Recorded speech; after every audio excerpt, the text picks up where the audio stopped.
slide. You know, I wanted to just, I was thinking about just telling you a little about why we organized the school this way, which I'm sure you've already heard, but I was thinking last night, which I sometimes write about, that, which I'm hesitant to say with 2 students present, that in some ways we organized this school on the basis of what I knew as an early childhood educator. Because actually I'm a kindergarten teacher. And that's the only real substantial teaching experience I had was as a kindergarten and pre-kindergarten teacher. I had some other visions in my mind of the kind of schooling I went to myself. You have to find out afterwards why it's not an insult. But you can leave. Go ahead. Just thinking, you were so annoyed to hear that, you're going to leave. I have 2 other images in mind, and I've often that are interesting to think about in connection with early childhood. One of the most powerful was the stories I'd hear about what Oxford and Cambridge were like, 2 famous English universities. And in some ways, they both, to me, seem like the same image. My image, I've never went to Oxford or Cambridge. I don't know whether it's really true or not. But my image of that and my image of kindergarten are very much alike. And I think it's the years in between that worry me.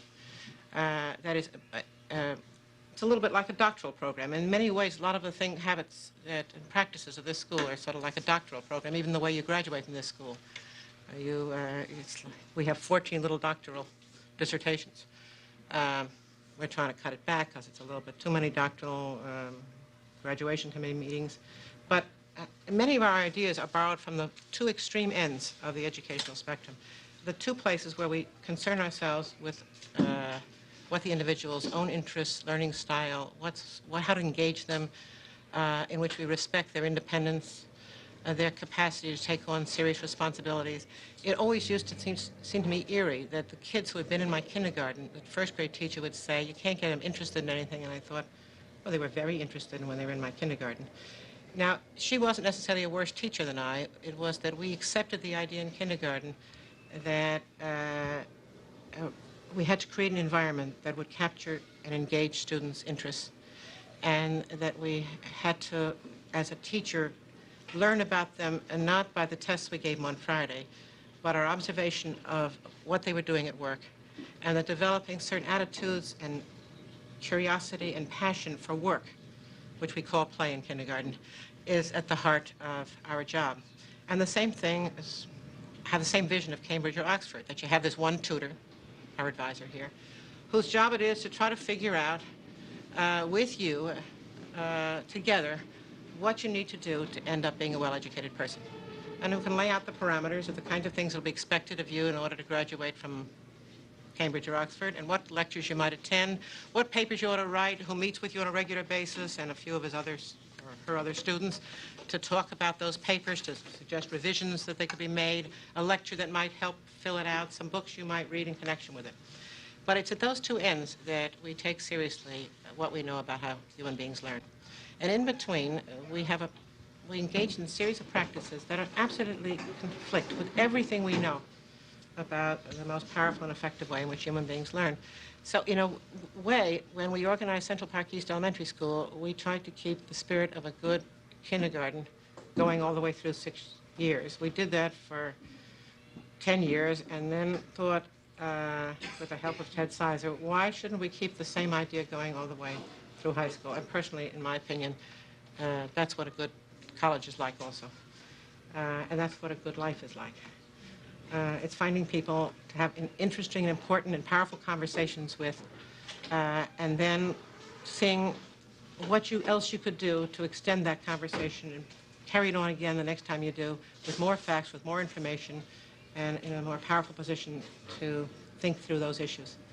And it's sort of, that's, in a way, the power of a good life is to be everlastingly involved, either internally or externally, with a terrific conversation for which you need to know more and more in order to make that conversation go somewhere.